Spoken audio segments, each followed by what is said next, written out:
Tokyo inaendelea kufuatilia kwa karibu operesheni ya kijeshi ya Marekani iliyopangwa kufunga mlango bahari wa Hormuz. Serikali ya Japani ilisema Jumatatu kufuatia mazungumzo ya amani yaliyoshindikana. Mgongano wa hivi karibuni kati ya Marekani na Iran umeweka hatarini mapatano dhaifu ya kusitisha mapigano kati ya pande hizo mbili na unaweka hatarini meli za kivita za Marekani kushambuliwa na ndege zisizo na rubani na makombora ya Iran, na hivyo kuunda uwezekano wa kuongezeka kwa mvutano zaidi kwa meli hizo zitashambuliwa. Tunafuatilia kwa karibu maendeleo ikiwemo mazungumzo kati ya Marekani na Iran na juhudi zingine za kidiplomasia pamoja na harakati zinazohusiana na mlango bahari wa Hormuz, Katibu Mkuu wa Baraza la Mawaziri Minoru Kihara alisema katika mkutano wa kawaida na waandishi wa habari. Jambo muhimu zaidi ni kufikia kupunguza mvutano katika eneo hilo, ikiwemo kuhakikisha usalama wa mlango bahari wa Hormuz na kufikia makubaliano ya mwisho kupitia diplomasia haraka iwezekanavyo, aliongeza. Tunatumai kwamba hii itatokea. Rais wa Marekani Donald Trump alitangaza mpango wa kufunga mlango bahari huo katika chapisho lake kwenye mitandao ya kijamii siku ya Jumapili, akisema hii itajumuisha meli yoyote inayojaribu kuingia au kutoka mlango bahari wa Hormuz.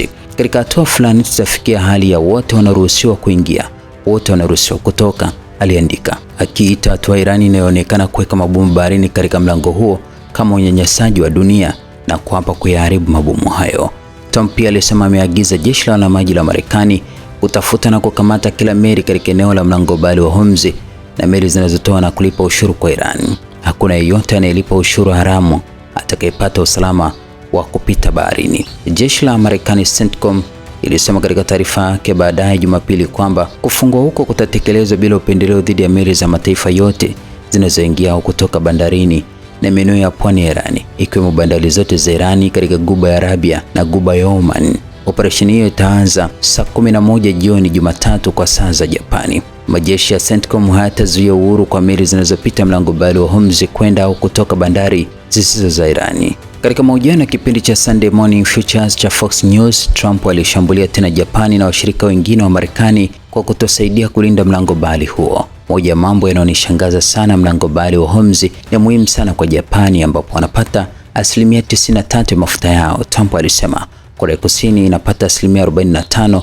Watu hawa hawajatusaidia. Tuna askari 45,000 na askari 50,000 katika nchi hizo mbili. Tunawalinda na tunapotaka msaada kidogo hawatusaidii. Kufikia Januari kuna takriban askari 55,000 wa Marekani waliopo Japani na 28,500 nchini Korea Kusini, kulingana na Wizara ya Mambo ya Nje ya Marekani. Katika chapisho lake la awali kwenye mitandao ya kijamii akitangaza mpango wa kufunga mlango bahari wa Hormuz, Trump pia alidokeza kwamba nchi zingine zinahusika, lakini hakutoa maelezo. Kihara alipoulizwa Jumatatu kama kikosi cha kujitetea cha Japani CDF kinaweza kutumwa kusaidia katika operesheni ya kuondoa mabomu baharini, alirudia kauli ambayo imekuwa ya serikali kuhusu kutuma CDF.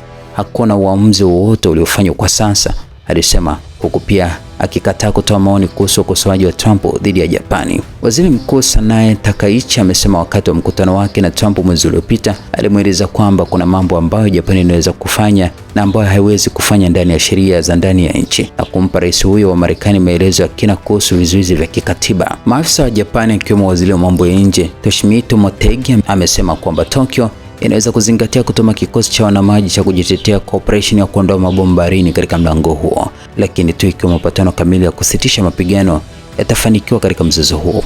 Katika chapisho lake kwenye mitandao ya kijamii Jumamosi, Trump alisema Marekani tayari imeanza mchakato wa kuondoa mabomu baharini katika mlango bahari wa Hormuz, akiuita neema kwa nchi zote duniani ikiwemo China, Japani, Korea Kusini, Ufaransa, Ujerumani na nchi nyingine. Cha kushangaza, hawana ujasiri, wana nia ya kufanya kazi hii wenyewe, aliandika.